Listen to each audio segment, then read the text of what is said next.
for trying to mimic reality. And I think there's a lot of DCS customers, like myself, that look at DCS as an outlet to do something they never be able to do in real life, fly jets. And, for those who really want to take it to the nth degree, I think DCS is one of a very small number of products that really allows customers to do that, particularly in a combat environment.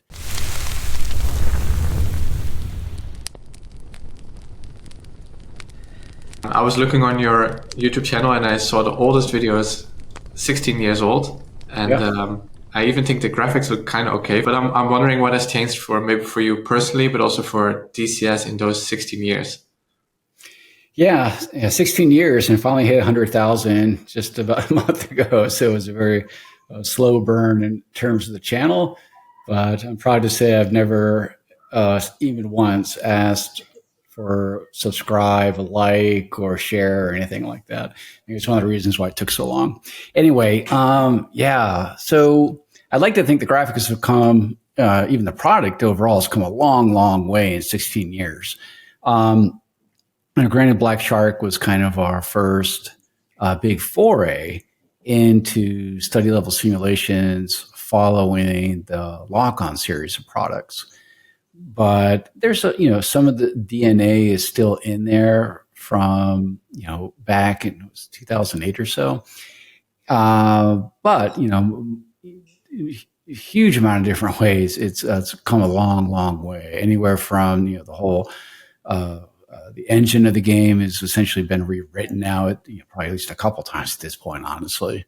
Of course, many, many more different types of aircraft, anywhere from, modern jets to World War II to helicopters and everywhere in between.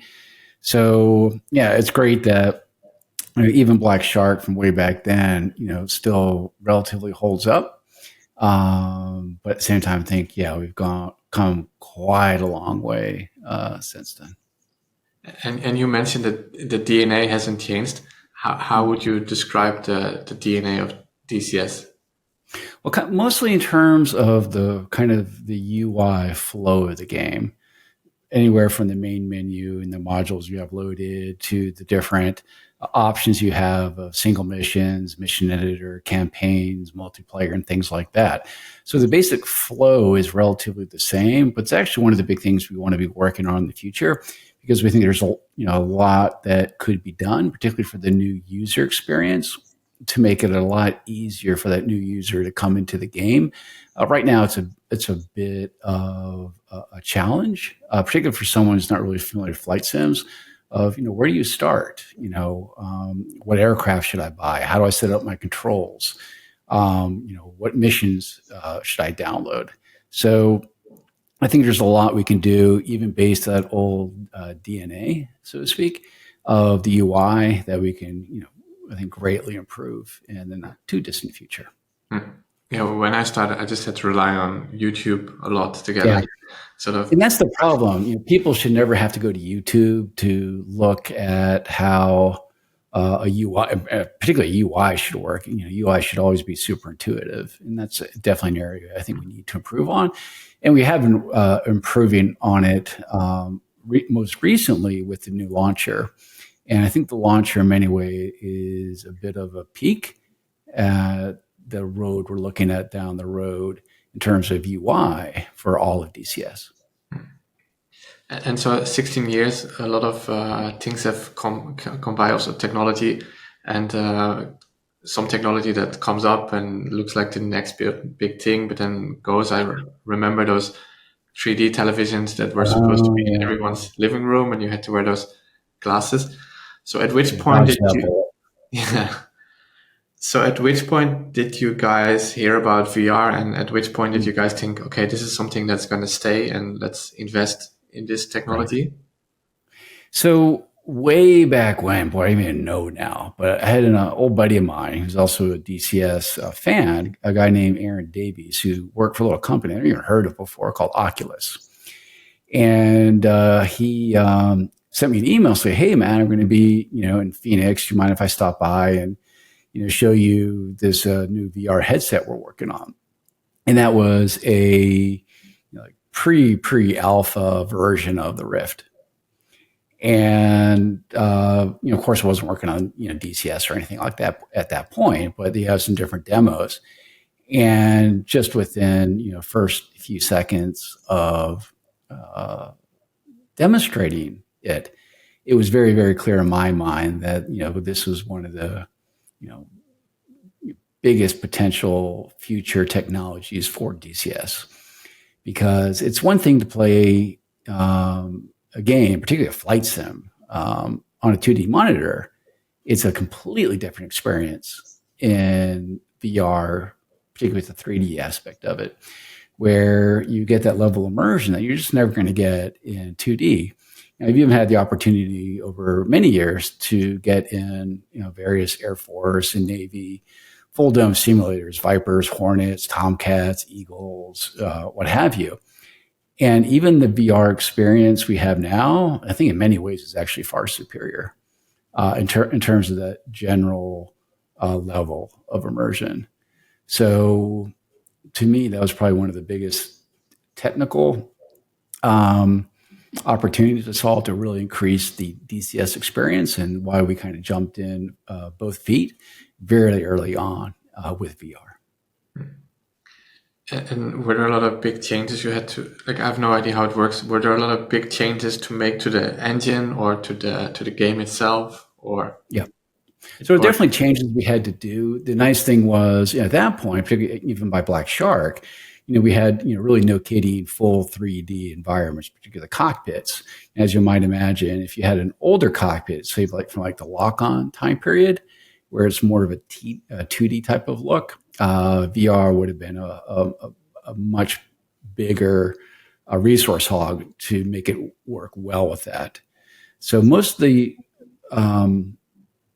initial effort we had to work on to get VR working with DCS well was, one, of course, the graphics pipeline to make sure everything worked correctly. But of course, then we also had to put in different pages and abilities to have the VR set up.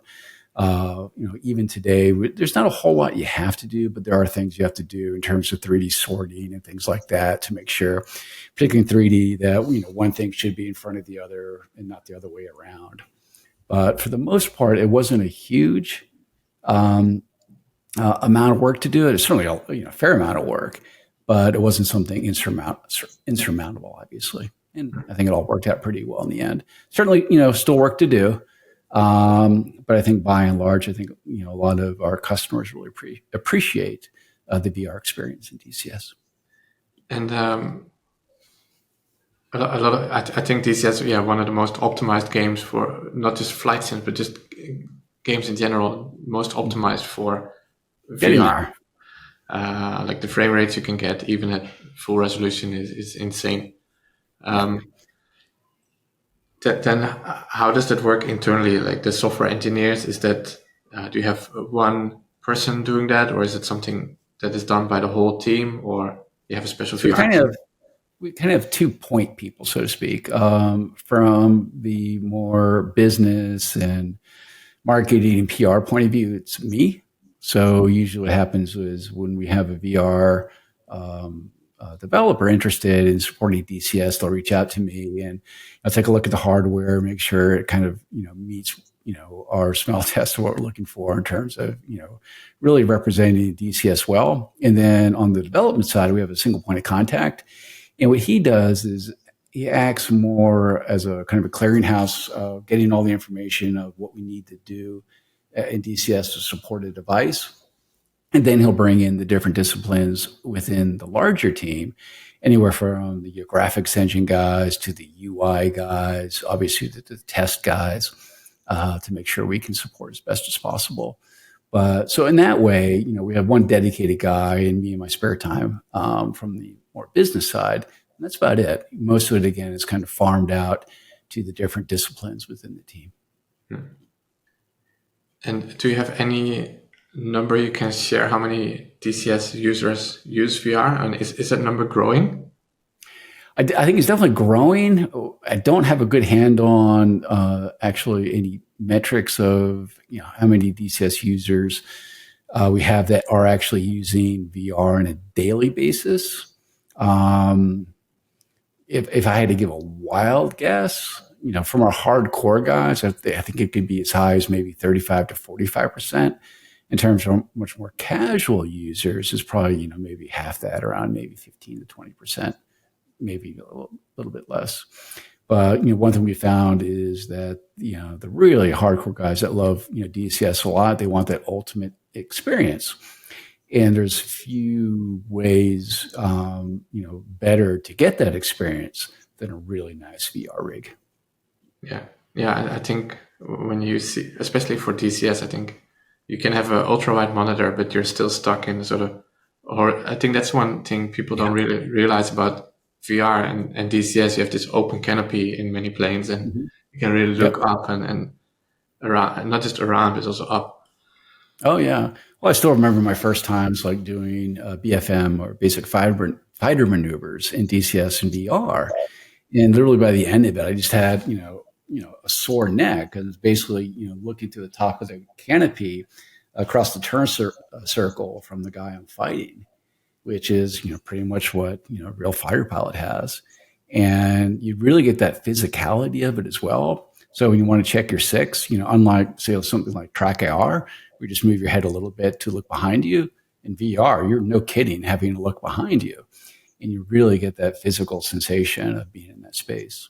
And it's kind of funny. So I've had friends and family over to my office and put them in VR, and I'll put them in something like a Hornet. We have the two towel racks on the canopy bow, and the first thing they want to do is when they're flying or taking off from the carrier, they'll try to grab it, because they literally kind of forget themselves that they're actually in a VR environment. And it's not just friends that are just everyday type jobs. These are friends of mine who have flown Hornets and Vipers as their job. And even them, they get so immersed in the VR aspect of it in DCS, they kind of lose track that they're sitting at a computer desk. Yeah, I always have to. I always want to look at my watch when I'm Ah, in the simulator, and like, oh wait, right. I'm not. I cannot see that I'm not actually here. Yeah, And yeah, for me, the watch is always the reminder. And then absolutely. you just mentioned the hardcore DCS users. This is the thing that surprised me from DCS, the hardcore or just the enthusiast community Mhm. that are so involved with everything DCS. Very What is it much. about DCS that makes people so engaged? Well, I think DCS, unlike say something like a Star Wars game, as much as possible, we're trying to mimic reality. And I think there's a lot of DCS customers, like myself, that look at DCS as an outlet to do something they never be able to do in real life, fly jets. And for those who really want to take it to the nth degree, I think DCS is one of a very small number of products that really allows customers to do that, particularly in a combat environment. And to get that level of immersion and realism, there's a very vocal and dedicated group of customers that really want everything as realistic and authentic as possible. And I count myself as one of those. It's one of the reasons I kind of got into this whole job to begin with, was to make flight sims that I would want to play as a flight simmer since the early 1980s. Hmm. And on the realism, is there ever probably many times you have to choose between realism and something that is like convenient, Mm. a convenient mechanic, where you can turn on automatic things or you just Yep. remove a feature? How do you balance those things? So, as much as possible, we'll always try to side on realism over game balance. But at the same time, as much as possible, we also want to have as many options as we can, while still keeping as close as possible to the subject aircraft. So if we're doing like an F-16, in order to keep feature creep at a minimum and try to get a project done in a relatively reasonable time, we're going to try to do a very specific version of that aircraft. If not, it'll just go on and on and on. And eventually there's going to be a return on investment that it just doesn't make sense. So you have to kind of know when to say when. That if you start doing too many subversions of an aircraft, it's going to take away resources from other things, whether it's bug fixes of that current aircraft or adjustments to another aircraft, bringing another aircraft on board into DCS. There's always a finite amount of time and resources. And probably one of the most challenging aspects of putting these games together is balancing those resources to try to make as many customers happy as you can. As you might imagine, you'll never make everybody happy. And there's always this 1.25% that's going to be unhappy no matter what you do. But all we can do is make the best game we can that we want to play ourselves. And I think by and large, most of our customers do as well. Again, we can't make everybody happy. But I think what we're doing now is really trying to focus on the realism of it instead of a more focused on game balance. I think it's provided the experience that many customers are looking for. Yeah, and I guess you also listen to the community to make the ranking of priority. Absolutely. Yeah. That's I think what we also do at Pimax. I mean, yep. I don't know if people are going to comment now, but there are a few people who want Linux support, but there are so few people who want this, and it's such a time investment that we cannot do those features, and we focus on other things. Yeah, there's a lot of many different factors that go into what we decide what we want to do next. Of course, customer feedback is a massive part of that because in the end, we're making the games for customers. We're not making them for ourselves. So but at the same time, we also have to remember that sometimes the most vocal doesn't necessarily represent the majority of the customer as well. So there's a balance there, of course. Then maybe to get back on the VR part, and also because DCS, you work a lot with third-party developers. When you have a 2D screen, then you're more limited in movement.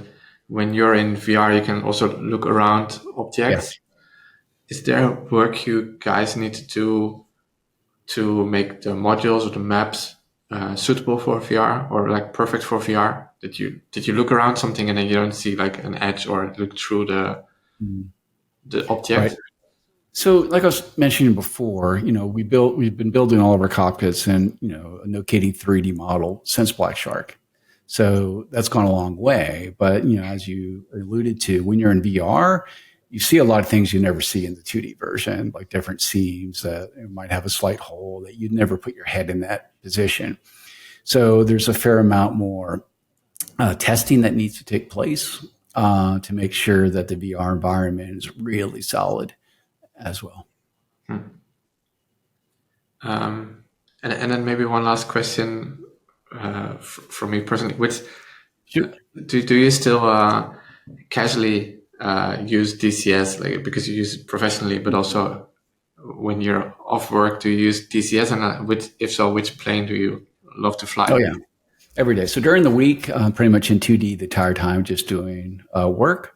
But on the weekends, essentially what I call my fun time in DCS, and that's when I'm always in VR and flying online, always as an alias. I learned a long time ago never to fly under my name because it turns into everyone saying, "Hey, let's go try to kill Wags." So that got old really fast. So yeah, I'm playing every weekend online under an alias, and most of the time in the Viper, sometimes in the Apache, and if not one of those, then the Hornet. But those are probably my three big ones I'm usually in these days.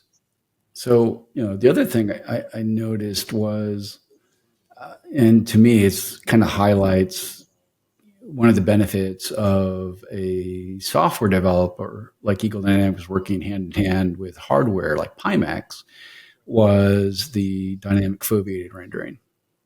So you guys were kind enough to send me a super just a few weeks ago. and I got all set up, no problem whatsoever. Worked like a charm. And I didn't change any of my graphics settings, so everything was just cranked up, almost everything to maximum. And but I did not engage the foveated rendering. And my frame rate was about maybe 24, 25 frames per second on average. I then went to the VR tab and clicked the two boxes to enable the eye tracking and dynamic foveated rendering, and it went from 24 to a solid 72 that I defined in the Pimax Play software. So, to me, that's probably one of the greatest advantages of VR right now with DCS in cooperation with Pimax is being able to really run those graphics at extreme settings and still have a really good frame rate. That's part of it. Of course, also we're doing what we can to increase it from our end. Last year, a big one, of course, was the introduction of the multi-threading, which we're continuing to bring in more cores. We're making really good progress on Vulkan, and eventually that will also have good results on performance, and even introducing other things like ray tracing and things like that. So it's kind of nice to see the combination of both the hardware and the software all kind of coming together to make that best simulation environment possible. Yeah, I think dynamic foveated rendering is just such a nice solution to TPUs being sort of the bottleneck actually in the whole image rendering, and so it offloads more to the CPU, and you don't even notice when it's on because it's so fast. No. Like you don't notice the peripheral vision being lower res. Yeah. So like when I'm in the main menu, I can kind of notice it just a little bit in my peripheral vision, but when I'm actually in the sim itself, I don't notice it at all at that point. And that's with just the default settings. I didn't crank anything like really high up or anything like that. Yeah, we could run DCS on a RTX 2060. And granted, you need to have a decent CPU. Like 2060 systems might not have a good CPU, but you do need a CPU to offload it. We couldn't get DCS to run without foveated rendering, but with we can do it. Yeah. Oh, it's outstanding. It's probably my favorite things, that, and also the expanded field of view. And, I know it's been said many times that the sense of speed you can get, it's a factor of several things, like ground detail, obviously your airspeed, but a big part of that too, and also your altitude, is the field of view. And that it was a really nice increase in field of view, particularly when you're down low, like in an Apache or an A10, hugging the ground. It's providing me a sense of speed that I haven't seen yet in VR before. Yeah, and it's interesting because now we have a lot of technologies in VR, which is like micro OLED and then coupled with pancake lenses, which make for very small headsets, which have a lot of benefits. And the Crystal Super is not a small form factor headset. It's still it's not as big as before, but still not a small headset. But then with those QLED panels, they're 3.59 inch, so quite big panels, and we can really get a big field of view out of it with those aspheric lenses, which I think is just a really good solution for seated simulator experiences where you don't really move a crazy amount, so you're not bothered by the size or seated anyway, and then you have the field of view, which just helps with the immersion. You just forget you're in VR. Yep. The other big thing I noticed was the brightness was much brighter than it ever was before, considerably than the Crystal and the Crystal Light. Yeah, when I used the Crystal Super for the first time, and I used it for like half a day, and then I went back to the Crystal Light, I was like, oh, I need to turn up the brightness. It's like on 50%, but it wasn't. Right. You get used to the higher brightness and brings out all the details. Yeah, that's one of the first things I noticed as well. that's also the lens technology. All lenses have downsides and upsides, but then Mhm. aspheric lenses, the light just goes through and you lose Ah, 1% of the light, whereas pancake okay. lenses, because you have to reflect inside the lens, you lose Right. like 80%, probably more Wow. of the light. Fixed wing, 4 o'clock, searching.